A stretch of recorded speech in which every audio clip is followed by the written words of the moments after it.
မောင်ချစ်နိုးလာပြီးသူ့မိမမရှိတော့တာတွေ့တဲ့အခါမှာအိမ်ထဲတခိုးဝင်တဲ့ချန်နဲ့တုပ်ဆွဲပြီးမိဖို့ကြောင့်စီသွားကြည့်လိုက်ရမှာမေဦးရဲ့ကောင်းကရေခဲတက်တာတွေကအသားစိမ့်တွေကိုအစိမ့်လက်ဝါးမြုံနေတာကိုတွေ့လိုက်ရပါတော့တယ်မဖြစ်နိုင်တာတက်တာဆေးရပေးထွက်ဆိုးချိုးများလားဟမ်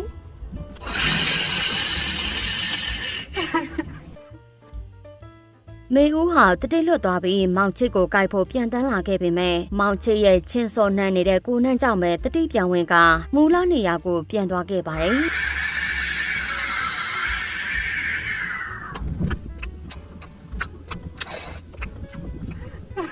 မောင်ချစ်တယောက်ရင်ကျိုးမတက်ဖြစ်သွားတယ်။ပေးထွက်ဆိုချိုးကဒီလောက်ထိပြင်းထန်လိမ့်မယ်လို့သူလုံးဝမထင်ထားတာပါ။ဒီအချိန်မှာမောင်ချစ်ကမေဦးကိုနည်းနည်းမှတော့မကြောက်တော့ပါဘူး။ဘာလို့လဲဆိုတော့သူ့ရဲ့အုံနောက်ကဘာမှတော့မတွေးနိုင်တော့လို့ပါပဲ။ဟုတ်ပါမေဦးရဲ့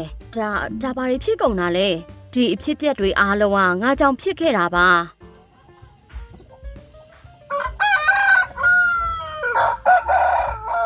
နောက်တနေ့မှာတော့မေဦးဟာပုံမှန်ခန္ဓာကိုယ်တိုင်းပြန်ဖြစ်နေခဲ့ပေမဲ့ပစက်မှာတော့အသားစိမ့်တွေပေကျန်နေတော့မှအတူတူပျော်ပျော်ရွှင်ရွှင်ပြန်နေရပြီလို့အောင်းမိတာနောက်ဆုံးတော့အရင်အထက်ပိုးတော်ဆိုးသွားသေးတယ်ဘဝကြီးကလည်းကွာ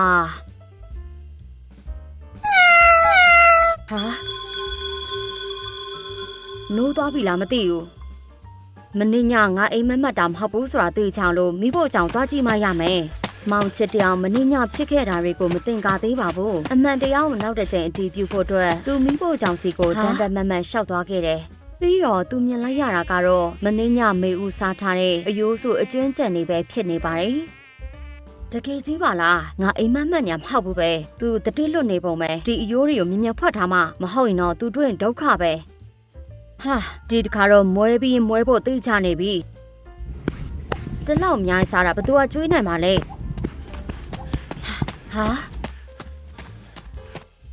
သူနိုးလာပြီလားမသိဘူးမောင်မနဲ့စောစောစီစီဘာတွေလုံးနေရလဲအဲ့ဒါဘာအယိုးတွေလဲဩဒါကြက်ရိုးတွေပါမိမရဲ့ခွေးတွေကျွေးဖို့ဝယ်ထားတာလေဟဲတုံးရင်ခွေးတွေကတလောက်တောင်အစားကြီးတာလားမောင်ရဲ့ဟုတ်တယ်မိမရဲ့မောင်ရဲ့ဒီနေ့မိမပိုက်စားလိုက်တာထူးထူးဆန်းဆန်းပဲစားစရာပါရှိလဲ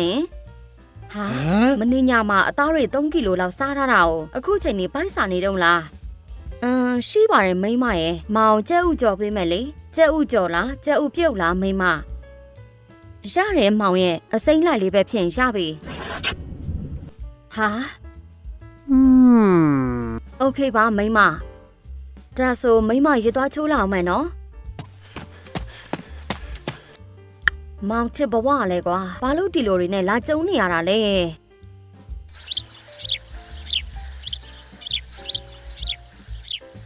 ကျဲဦးကိုနေလန်းပြီးမှကြော်ရမယ်ဒါမှကောင်းကောင်းလေးကြက်မှာ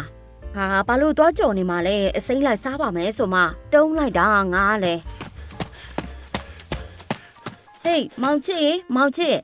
အော်တကြီးပါလားမနဲ့စောစောစီစီဘာကိစ္စရှိလို့လဲဗျငါမိမကိုလာကြည့်တာပါကားတိုက်ခံရတဲ့ကြားလို့လေဒီမှာငရက်အရှင်ရှူလာပေးတယ်သူရကောင်းတာပေါ့သူရကောင်းတယ်ဟုတ်လားတကြီးဟေး Oh my god တိတ်ကိုလက်ဆက်တဲ့ငါးတွေပါလားမေဦးရေရောက်လာတာနဲ့အတော်ပဲဒီငါ့ကိုယူသွားပြီးတော့ပြုတ်စားလိုက်တော့လေသူရကောင်းအောင်လို့ရက်စမ်းမိမတကြီးကျွန်တော်မိမငါစားလို့မရဘူးဗျမင်းရှူးနေလားကွာမောင်ချစ်ငါငရက်ယူလာပေးရလေမရပါဘူးတကြီးကျွန်တော်မိမငါစားပြီးတော့အရင်ရှော့ရဖူးလို့ပါဆေးရုံတော်မှာအချိန်မီပို့လိုက်ရတာငရက်လေးပဲကိုသူရကောင်းတယ်လေသူကဘယ်ငါမှကျွေးလို့မရဘူးတကြီးပြန်ယူသွားပါဗျာကျေးဇူးတော့တက်ပါတယ်စေတနာအစောကားခံရတယ်ကွာလင်ရောမရပါရှူးနေကြတာပဲအဲ့ဒါဆိုရင်လည်းမစားနဲ့တော့လွတ်သွားပြီနင်ကဘာလို့တားတာလဲမိမရဲ့စိတ်ကိုထိမ့်မအောင်ရွာသားတွေသင်္ကာမကင်းဖြစ်ကုန်မယ်မောင်စီကနေအသားတွေတောဝက်ပေးပါမယ်โอเคမြင်သွားတော့မောင်အေးပါမိမရဲ့မေဦးဟာလက်လက်ဆက်ဆက်အသားစိမ့်ငါးစိမ့်တွေမြင်မနေနိုင်ပဲချက်ချင်းကိုကိုက်စားပြတ်တတ်ပါတယ်ရွာသားတွေတန်တရားဝင်มาဆိုလို့မောင်ချက်ကသူ့ကိုတားပြီးဆေးရနဲ့အသားတွေတောဝက်ခဲ့တာပေါ့တော်အေးကျွန်တော်ဝတ်သားပေးပါအောင်ဗျဟေးမောင်ချစ်စောစောစီးစီးပါလားကွ ဘယ်အပိုင်းရှုမလဲသုံးထက်သားလားလေကုတ်သားလားတော်အေးဆိုင်မှာရှိသမျှအကုန်သာပေးပါဗျာအသေးရောအဆုပ်ရောကလီစာတွေပါအကုန်ရှုမယ်လေသွေးတွေပေးတာလဲဆေးမပြစ်နဲ့နော်ဒီတိုင်းသာထည့်ပေးလိုက်ပါဗျာဟဲ့ရင်းတာတဲ့အကုန်ရှုပြီးတော့မိချောင်းမွေးမလို့လားဒါမှမဟုတ်ဖောက်ကောင်တွေကျွေးမလို့လားဟဲ့အော်အိမ်မှာအမျိုးတွေအများရောက်နေလို့ပါတော်အေးရဲ့10ယောက်တောင်လာတာဗျမြင်မြင်လေးသာထုတ်ပေးပါအေးပါရပြီရော့ဟာမြန်လာချီလားဟာစိတ်ပြက်စရာကောင်းလိုက်တာကွာမိမကြီးမေဦးကြီးဘယ်ရောက်သွားလဲဟာမေဦးမိမကြီးဘယ်မှာပုံးနေရလဲထွက်ခဲ့လေသူဘယ်ရောက်သွားလဲဟာမေဦးကြီးဘယ်ရောက်သွားလဲဟာမိမဘယ်မှာပုံးနေရလဲထွက်ခဲ့လေဘယ်နောက်မှများသွားစားနေလဲမသိဘူးအောက်ကောင်းလိုက်တာအရန်ကောင်းတာပဲဟာမေဦးတက်လောက်များကြီးကိုအကုန်စားပစ်လိုက်တယ်နေပုံညစာမချန်တော့ဘူးလားငါတို့တကယ်မွဲသေးမှာပဲဟာအတိတ်မှမရှိတဲ့သတင်းတွေကြီးပါလား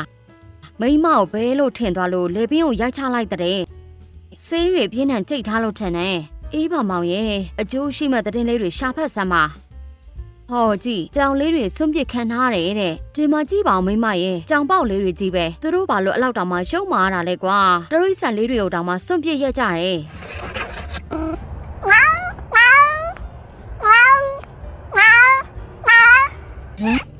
ကြောင်လေးတွေမင်းတို့ဘာလို့အတန်ပလန်တွေလုံနေကြလဲဟာမိမပေပြောက်သွားပြီလေဟာကြောင်နေရောပျောက်ကုန်ပြီ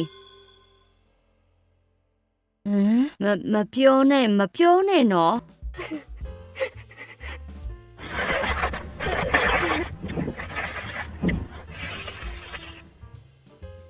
အိုးဒါမရှူးနေရလားမေဦးအသိတယ်မကောက်အရှင်မစားနေရလား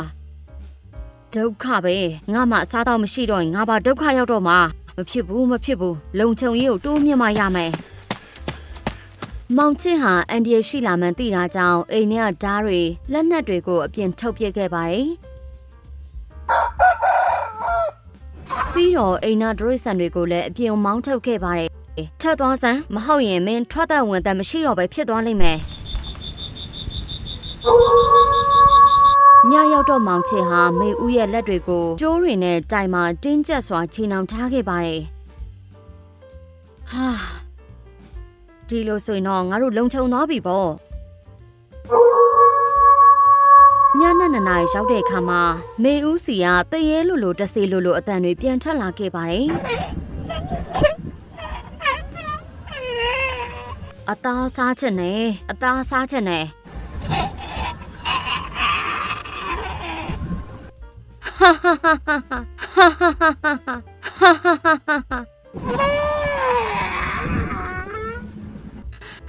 အဲ့ဒါဘာတန်လဲဟာ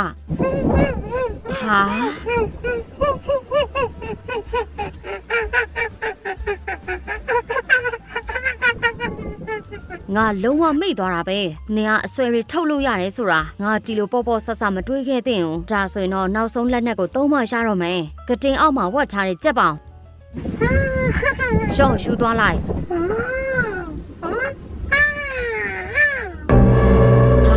ဖမ်းလို့ရှာသေးရဲ့လားကပဖလားကိုသမားချက်တောင်တော့နေရပဲ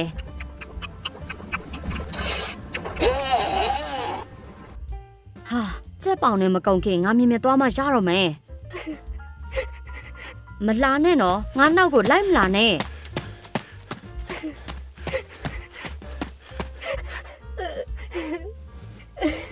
ဒါဆိုရင်လည်းဒီမှာပဲခဏလောက်နေလောက်အောင်မယ်အောက်ဘယ်ပြောက်သွားပြီလဲ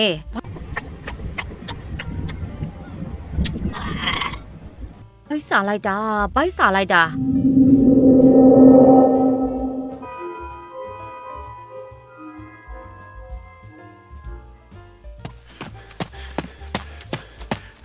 ဟေးဟိုမှာဘာကြီးလဲဟာပိုးဆုံးကျူလာမသိဘူး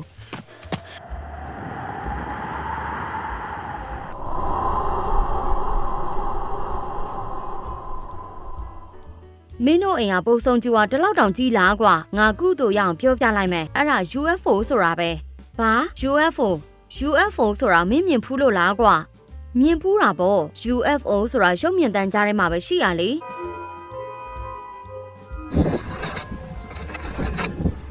ဒါပေမဲ့ဘာ UFO ကရှာကြီးထွက်နေတာလဲဟာဘယ်မှာလဲတက်မီနဲ့ထိုးကြည့်အောင်ဟာဘာပြက်ဆုံးကြီးဟာနေလို့မရတော့ဘူးပြေးဟေးပြေးဟာ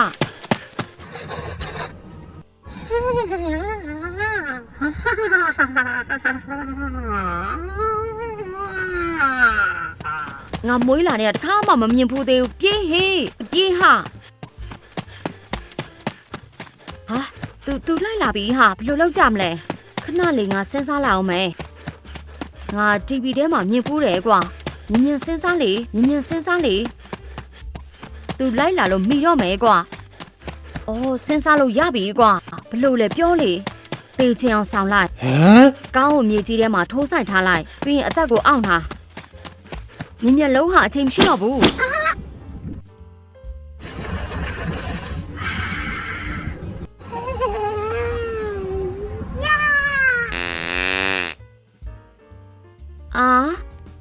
သူကတေးသွားပြီထင်တယ်တေးရောမလို့ဟေးတေးရောမလို့ဟာအမေစီပြန်မရောက်တော့ဘူးလို့ထင်နေတာကွာ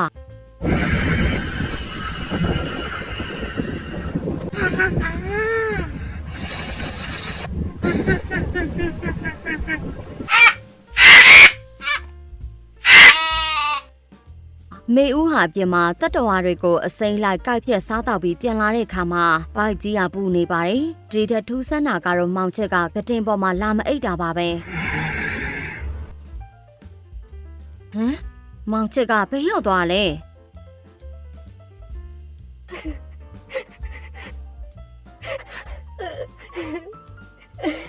ဒီမှာဘာလာလုံနေရလဲမောင်ရဲ့အော်ဒီမှာအေးအေးလေးနဲ့နေလို့ကောင်းတယ်မိမမြင်ထွက်ခဲ့လေအောက်ဆီဂျင်ပြတ်ပြီးအသက်ရှူကျက်လိုက်မယ်ဟမ်အေးဦးနင်းပိုက်ကပူလိုက်တာဘာလို့ဒီလိုဖြစ်တာလဲမိမလည်းမသိဘူးမောင်ရဲ့နိုးလာတော့လေဒီလိုဖြစ်နေပြီလေမင်းမကိုဝင်ရှိတယ်လို့မပြောနဲ့နော်မောင်ဒီနေ့ပါစားစရာရှိလဲဟာပတ်စံကလည်းနောက်ဆုံးလက်ကျန်မရှိတော့တယ်မိမပိုက်စားတယ်မောင်ရဲ့နိုးလာတာနဲ့ဘိုက်ကစားပြီးမောင်စားစရာသွားရှာပေးပါမယ်မြန်သွားရှာနော်မောင်ဟာသူကအစားတောက်ကိုမရက်မနာစားနေရပါလားမေဦးရဲ့ယောဂလက္ခဏာတွေကတနေ့ထက်တနေ့ပိုဆိုးလာတယ်တရိတ်ဆန်တစ်ချမ်းလုံးကိုစားပစ်လိုက်တာတော့မှသူမရဲ့ငတ်မွတ်မှုကိုမသက်သာစေခဲ့ပါဘူး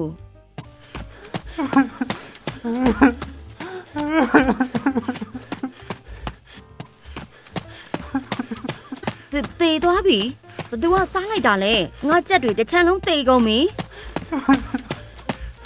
ဟာမေဦးလက်ချက်လို့မပြောနဲ့နော်တော်အေးအရင်တိုင်းပဲအသေးနဲ့သွေးစိမ့်တွေအကုန်ပေးပါဗျလောက်ပြန်ပြီလားမောင်ချစ်ရဲ့စုံးမကြီးကိုအသားနဲ့ဝဲကျွေးပြန်ပြီလားဘာဟုတ်ဘာကြောင်နေရလဲဒီမှာရပြီရော့ဟုတ်ကဲ့ပါဗျာမောင်ချစ်ပြန်လာတဲ့လမ်းမှာပဲမင်းညကောင်းပြတ်ဆုံးလိုက်ခံရတဲ့ရွာသူလေးနဲ့တိတ်ဆုံးသွားတဲ့တရိတ်ဆန်ပိုင်ရှင်တွေကအမဲသားရောက်တဲ့အတော်ကြီးဆိုင်မှာစုဝေးပြီးအတန်ကျကျနဲ့အော်ဟစ်ငင်းခုန်နေကြတာပေါ့ဟေးအမျိုးတို့မင်းညမင်းတို့လည်းတရေမကောင်းပြန်လိုက်ချောက်တာခံလိုက်ရတယ်မလားဟုတ်တယ်ဟေးအဲ့ဒီတရေမကြီးကငါဖင်ကိုအတင်းလာကြိုက်မလို့လှုပ်တာတော်သေးတာပေါ့ငါအီးပေါက်လိုက်လို့သူ့လက်မီထွက်ပြေးသွားတာကွာဟာငါအိမ်ကမွေးထားတဲ့ကြက်တွေလည်းအကုန်တေကုန်ပြီအကိုက်ခံထားတဲ့အရာတွေကြီးပဲဒါတရေမမဟုတ်ရင်လည်းကောင်းပြက်ဆုံးပဲဖြစ်ရမယ်ဟင်ကောင်းပြက်ဆုံးဟုတ်လားလောက်ပြန်ပြီလားမောင်ချစ်ရဲ့စုံးမကြီးကိုအသားနဲ့သွေးတွေဝယ်ကျွေးပြန်ပြီလားဘာဟုတ်ဟာအမဲသားရောက်တဲ့တော်ကြီးကရွာသားတွေပြောတာကိုကြားရတဲ့အခါမှာမောင်ချစ်ကိုချက်ချင်းမတင်ကားဖြစ်သွားတယ်။ဘာကြောင့်လဲဆိုတော့မောင်ချစ်ကသူ့စီကအသားစိမ်းတွေနဲ့သွေးတွေကိုအမြဲတမ်းလှမနေကြမလို့ပါပဲ။ခရမ်းသီးတွေဈေးကောင်းကောင်းနဲ့ရမယ်နော်။ခရမ်းသီးတွေရမယ်နော်။ခရမ်းသီးတွေအဖွာဒီဘက်မှာတခိုးနဲ့တူတဲ့ထူးထူးဆန်းဆန်းလူတွေရွာထဲဝင်လာတာရှိသေးလား။ဟဲ့တခိုးရုံနဲ့လို့ပြောရအောင်နှင့်ကိုနေအောင်မှန်ထဲမှာပြန်ကြည့်ဘူးရဲ့လား။သူများမပြောခင်မှာကိုပြန်ကြည့်ရတယ်ဟဲ့ ဒီလိုပါဖွားရင်ခါသေးသေးငဖောင်ယူအယိုးပဲရှိတဲ့လူအကြောတွေတောင်မရှိတော့တလို့ပါပဲဗျာမျက်နှာလည်းအေးရင်မဝတဲ့ရုပ်နဲ့အင်ကြီးကတော့ပါရောင်ဝတ်ထားလည်းမမှတ်မိတော့ဘူးအော်အနီရောင်ဝတ်ထားတဲ့ပိန်ပပနဲ့လူဟုတ်တယ်အင်ကြီးအနီရောင်နဲ့ချစ်စရာလေးကျွန်တော်တောင်ကြိုက်သွားတယ်ဗျာဒီကောင်ကလည်းကွာ तू ကအင်ကြီးအပြာဝတ်ထားလေအော်အပြာရောင်အင်ကြီးနဲ့လားဈေးထဲမှာရက်ကျင့်လေအယောက်100လောက်တောင်တွေ့ရလိမ့်မယ်ကောင်းဆောင်ဆေးရည်ရဲ့ GPS စနစ်အချက်ပြရဆေးရည်ကဒီနားမှာတင်ရက်သွားတာဗျအေးဒီနားမှာပဲရှိရမယ်အဖွဲခွဲပြီးမြန်သွားရှာကြဆေးရည်ကိုခိုးသွားတဲ့မောင်ချစ်ကိုလိုက်ရှာနေရပါသူကဆေးရည်ကိုပြန်လူယူပြီးတက်တဲ့အဖြစ်သူ့ဆရာစီပြန်ယူသွားချက်နေတာပါဒုက္ခပါပဲငါတို့စီကဆေးရည်ကိုမခိုးခဲတဲ့အောင်ပြဿနာတွေကငါကြောင့်ပဲဖြစ်ကုန်တာဟဲ့ကောင်တွေဒီဘက်မှာတွေ့လားအကုန်ရှာပြီးပြီမတွေ့ဘူးဆရာဟာဟိုမှာပဲအဲ့ဒီကောင်ဟိုမှာရှိနေတယ်ဟာသူတို့လိုက်လာပြီငါဒီမှာဆက်နေလို့မရတော့ဘူး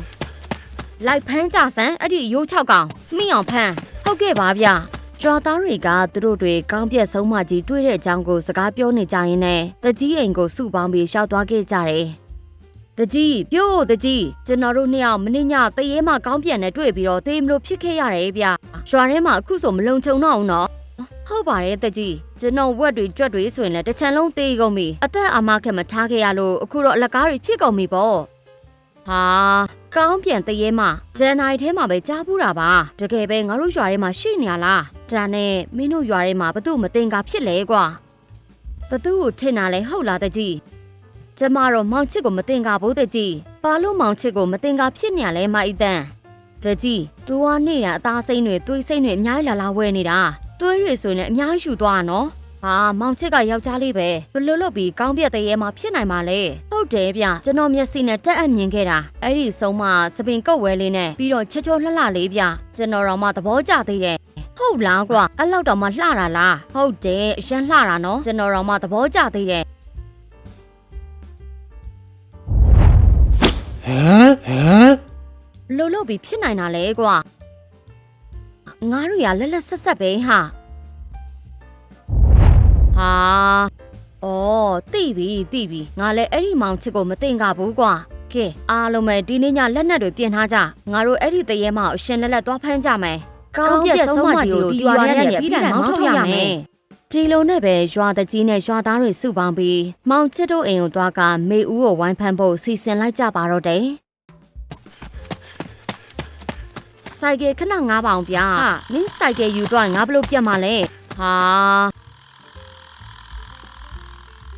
ဒီကောင်လေးကလွတ်အောင်ပြေးနိုင်မယ်လို့ထင်နေရလားသူ့နောက်ကိုချက်ချင်းလိုက်သွားကြစမ်းခဏနားလို့မရဘူးလားကွာမေဦးမင်းပမာလဲအပြင်ထွက်လာခဲ့စမ်းပါဟာမဖြစ်ဘူးမေဦးသူတို့တွေ့သွားလိမ့်မယ်အခုနောက်တော့ကလူရဲတစ်ခုတွေ့လိုက်ပါတယ်ဘယ်ရောက်သွားလဲမသိဘူးဟုတ်တယ်ဗျကျွန်တော်လည်းတွေ့လိုက်တယ်အခုတော့မတွေ့တော့ဘူးမွေးနေတဲ့ဟင်းအနှံ့မှာလားဒီအိမ်မှာတခုခုမူးမမှန်တာရှိနေတယ်ဘာထက်ဆောင်နေဦးမှလဲသွားကြရအောင်လေကွာဒုက္ခတွေတော့ရောက်ကုန်ပါပြီတထေးကြီးရဲ့တပည့်တွေကမောင်ချစ်တို့အိမ်ထီကိုလိုက်လာကြပြီးညဘက်ကျရင်လည်းရွာသားတွေကရောက်လာတော့မှဒီတခါတော့မောင်ချစ်နဲ့မေဦးတို့လွတ်မြောက်ဖို့ဆိုတာတကယ်မလွယ်တော့ပါဘူးသူတို့တွေဘလို့လွတ်မြောက်အောင်ရုံထွက်မလဲဆိုတာကိုနောက်လာမယ့်အပိုင်းတုန်းမှာဆက်လက်စောင့်မျှော်ကြည့်ရှုအားပေးပါအောင်ရှင်အားလုံးကိုကျေးဇူးတင်ပါတယ်နော်